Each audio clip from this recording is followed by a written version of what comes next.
5월은 가정의 소중함을 생각해 보는 달입니다.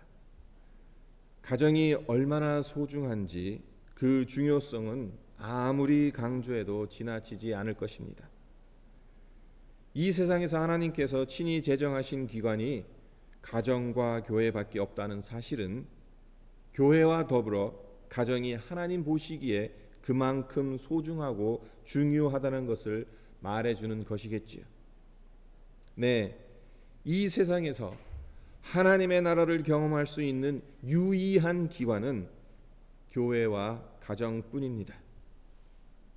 그렇기 때문에 주님을 믿는 성도의 가정은 이 땅에서 작은 천국을 이루어 가야 할 곳입니다. 우리의 가정이 하나님 나라를 경험하지 못한다면 이 세상에서 평안과 안식을 누릴 수 있는 곳은 없다고 말해도 과언이 아닙니다. 이와 반대로 가정 안에서 천국을 누릴 수 있다면 삶이 아무리 힘들고 고단하다 하더라도 평안과 안식이 있기에 충분히 이겨나갈 수 있을 것입니다. 흔히들 말하기를 가정은 사회를 이루는 가장 기본적인 단위라고 말하지요. 그러므로 가정이 건강해야 개인이 건강하고 교회도 건강하고 사회도 건강하고 국가도 건강해질 수 있는 겁니다. 그렇지 않고 가정이 무너지게 되면 개인도 망하고 교회도 망하고 사회도 망하고 국가도 망할 수 있게 되는 것입니다. 로마가 망한 이유가 무엇인 줄 아십니까? 힘이 없어서 망한 것이 아닙니다. 돈이 없어서 망한 것이 아닙니다. 로마가 망한 이유는 가정이 무너졌기 때문이라고 합니다. 오늘날은 어떻습니까? 이런저런 모양으로 가정이 파괴되며 해체되고 있지 않습니까? 얼마 전 신문에 아들과 딸이 아버지의 집 마당에서 아버지를 전기 충격기로 쏘아 넘어뜨린 후 강목과 철근 등으로 마구 때려 살해하려 했다는 기사가 실렸습니다. 애초 이 계획에 공모했던 어머니가 남편의 목숨을 뺏는 것은 안 된다며 마음을 바꿔 범행 당일 두 남매를 만류하는 바람에 미수에 그치게 되었다는데, 아버지를 살해하려고 했던 이유가 아버지 재산을 상속받기 위해 이 같은 범행을 저질렀다는 것입니다. 이런 패륜 가정이 어디 있겠습니까? 참으로 마음을 무겁게 하고 씁쓸하게 만들지 않습니까? 그런데 이런 패륜적인 사건이 아니더라도 지금 이 순간에도 얼마나 많은 가정이 파괴되고 해체되고 있는지 모릅니다. 성도 여러분, 여러분의 가정은 건강합니까? 여러분의 가정은 행복합니까? 바라기는 우리 성도들의 가정이 하나님의 나라를 경험하는 건강하고 행복한 가정이 되기를 주님의 이름으로 축원드립니다. 오늘 함께 읽은 잠언 15장 15절에서 17절 말씀은 어떤 가정이 행복한 가정인지, 건강한 가정의 조건이 무엇인지를 가르쳐주고 있는 구절이라고 할 수 있습니다. 이 구절에서 제시하고 있는 행복한 가정의 비결을 살펴볼 뿐만 아니라 이 비결이 우리의 것이 되어서 하나님의 은혜를 받는 그러한 시간이 되었으면 합니다. 그렇다면 어떤 가정이 행복한 가정입니까? 우리 가정이 건강해지기 위한 비결은 무엇입니까? 첫째로 15절을 보십시오. 고난받는 자는 그 날이 다 험악하나 마음이 즐거운 자는 항상 잔치하느니라. 여기에 고난받는 자가 나오고 마음이 즐거운 자가 나오는데, 잠언 기자는 고난받는 자와 마음이 즐거운 자를 대조하고 있습니다. 따라서 고난받는 자를 마음이 즐겁지 않는 자로 해석해도 문맥상 결코 이상하지 않습니다. 결국 여기에서 말하고 있는 고난받는 자란 믿음을 지키기 위해서 고난을 받는 자를 말하는 것이 아니라 마음이 불안하고 마음에 평안이 없는 사람을 가리키는 것입니다. 이런 이유로 이런 자는 그 날들이 다 험악하다. 다른 말로 하루도 마음이 편할 날이 없다고 잠언 기자가 말하고 있는 것입니다.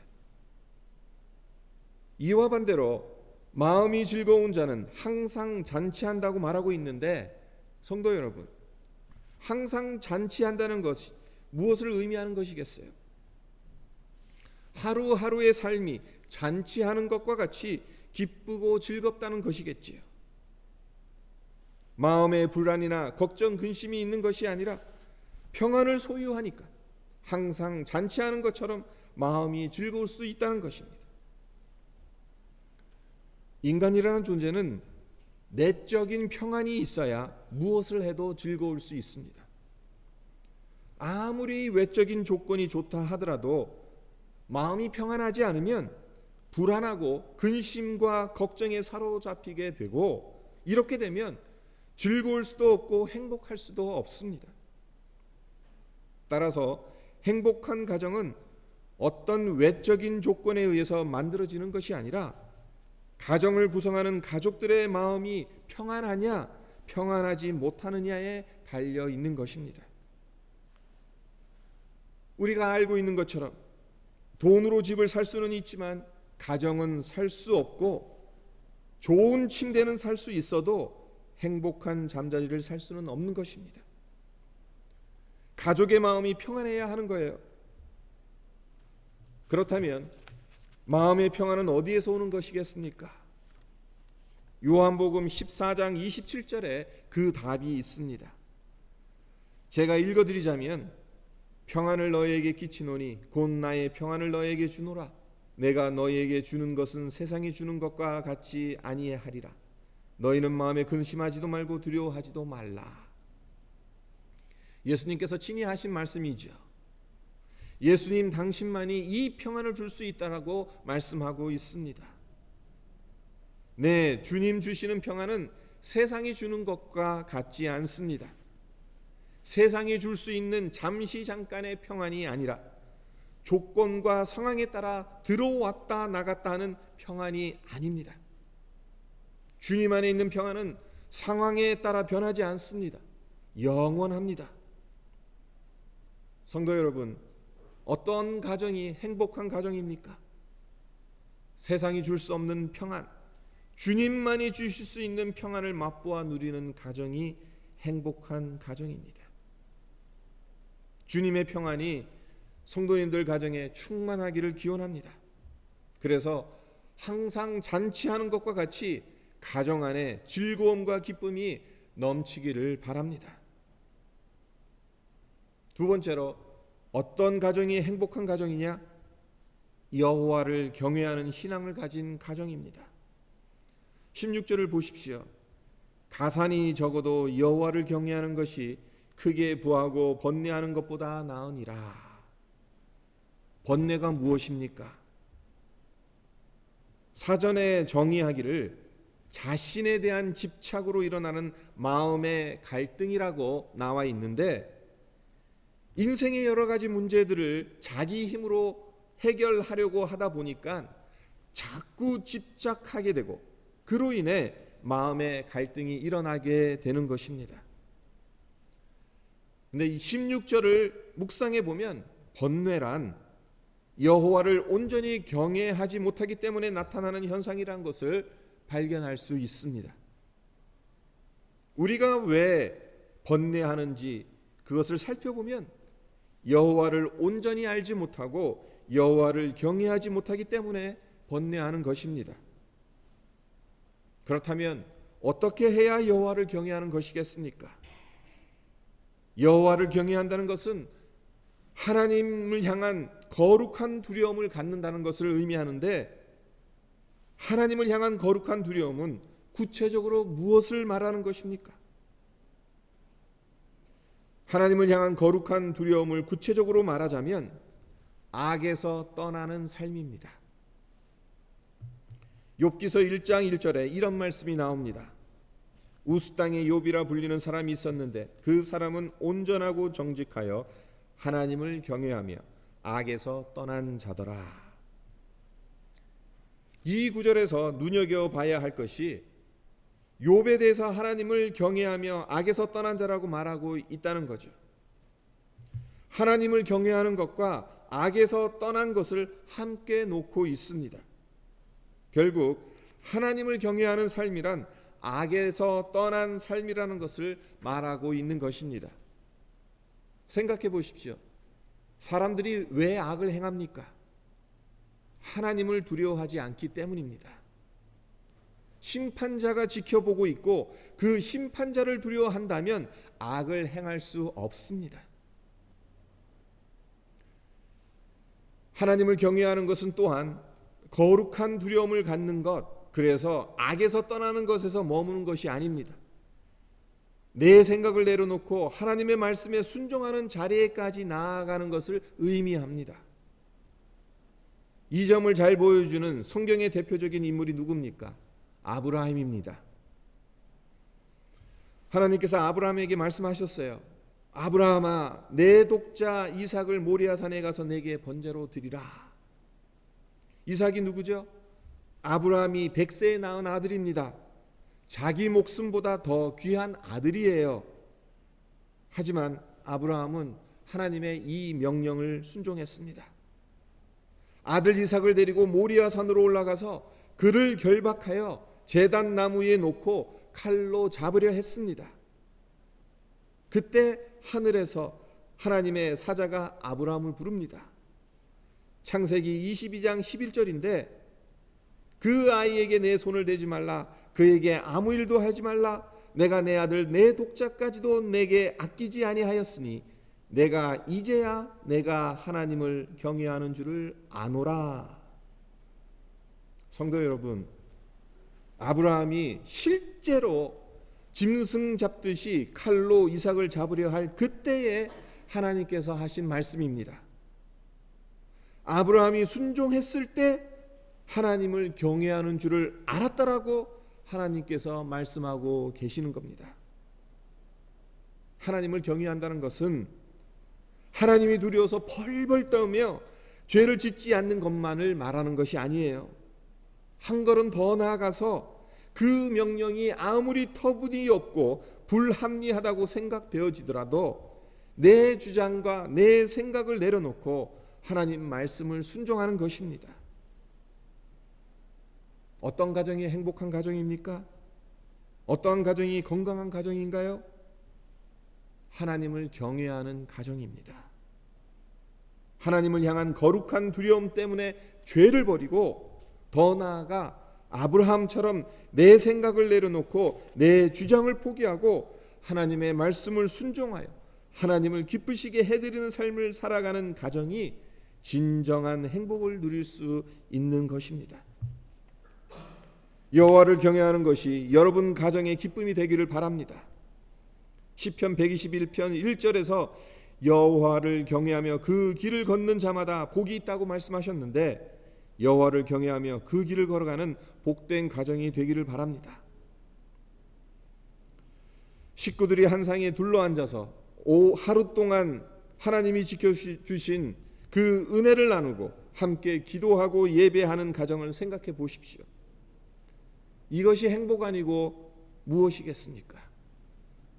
척박하기 그지없는 이민의 땅에서 하루하루 살아가는 것이 버겁고 힘들지언정 함께 찬송하며 기도할 수 있는 가족이 있다는 것, 이것이 행복 아니고 무엇이 행복이겠습니까? 가산이 적어도 여호와를 경외하는 것이 크게 부하고 번뇌하는 것보다 나으니라. 가난이 우리에게 불편을 가져다 주는 것은 분명 사실입니다. 가난하면 불편합니다. 불편한 것이 한두 가지가 아닙니다. 그러나 부유하면서 번뇌하며 사는 것보다 가난하면서 여호와를 경외하며 사는 것이 더 낫다는 것을 기억하시기를 바랍니다. 가정의 행복은 여호와를 경외함에 있는 줄 믿으시기를 바랍니다.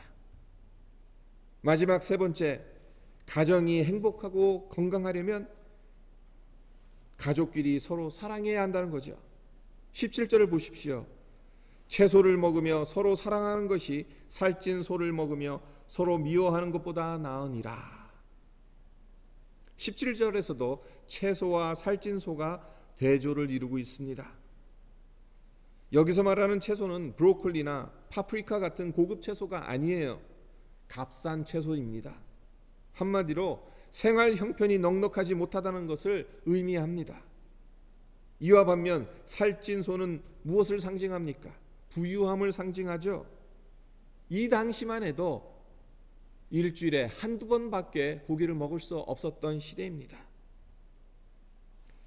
잠언 기자는 넉넉한 부자로 살면서 서로를 미워하는 것보다 가난하게 살지라도 가족끼리 서로 사랑하며 사는 것이 훨씬 낫다라고 가르치고 있습니다. 그렇습니다. 아무리 고급 요리로 가득 찬 좋은 식탁에서 식탁을 해도 그 가정에 사랑이 없다면 그 가정은 행복한 가정이 아닙니다. 가족끼리 시기하고 질투하며 미워하는 마음으로 식탁에 앉게 되면 진수성찬이라 한들 무슨 유익이 있겠습니까? 오히려 탈이 나고 독이 되겠지요. 하지만 보잘것없고 소박한 밥상이라 하더라도 서로를 사랑하는 마음이 넘치게 되면 그 음식은 보약이 되지 않겠습니까? 가정은 사랑의 공동체입니다. 여러분, 사랑하는 것과 좋아하는 것의 차이점이 무엇인지 한번 생각해 보았으면 합니다. 좋아하는 것은 자연적으로 느끼는 감정이에요. 내 안에 그냥 자연스럽게 들어오는 감정입니다. 무엇보다 좋아하는 것에는 크나큰 희생이나 수고가 필요 없어요. 좋아하는 것으로 그치면 돼요. 좋아하면 끝나는 거예요. 이와 반면에 사랑은 어떻습니까? 반드시 의지가 필요합니다. 희생과 수고를 마다하지 않겠다는 의지가 필요해요. 따라서 가족을 사랑하는 것에는 대가를 지불해야 합니다. 희생과 수고가 뒤따릅니다. 이 의지적인 대가를 지불하지 않으려고 하니까 서로 힘이 들고 문제가 생기는 것입니다. 하나님은 우리의 가정이 행복한 가정이 되기를 원하십니다. 하나님은 우리의 가정이 이 험한 세상 속에서 작은 천국을 이루기를 원하십니다. 그러기 위해선 무엇이 필요하다고 본문에서 잠언 기자가 말하고 있습니까? 첫째는 식구들 마음에 주님 주시는 평안난에 거함으로 즐거움이 넘쳐야 하고, 둘째는 하나님을 향한 거룩한 두려움과 내 생각과 주장이 아닌 하나님 말씀을 순종하는 경외함이 있어야 하고, 세 번째는 가족들이 서로 사랑해야 한다는 것을 이제껏 살펴보지 않았습니까? 현대인들은 행복의 조건을 자꾸 소유 가치에서 찾곤 합니다. 더 많이 가지는 것, 더 좋은 것을 가지는 것, 그러면 행복해질 수 있다, 더 즐거울 수 있다라고 생각을 합니다. 하지만 하나님을 믿는 신앙 안에서 가정을 이룬 우리 성도들은 행복의 조건이 무엇을 많이 가졌느냐가 아닌 주님과의 관계, 그리고 식구들과의 관계에서 형성되는 존재 가치에 달려 있다는 것을 기억하였으면 합니다. 하나님이 중심이 되므로 주 안에서 평안과 기쁨을 누리고, 가진 것이 적다 하더라도 주 안에서 서로 사랑하고 격려하는 우리 모두가 되어서 행복한 가정, 건강한 가정을 이루며 살아가시기를 주님의 이름으로 축원드립니다.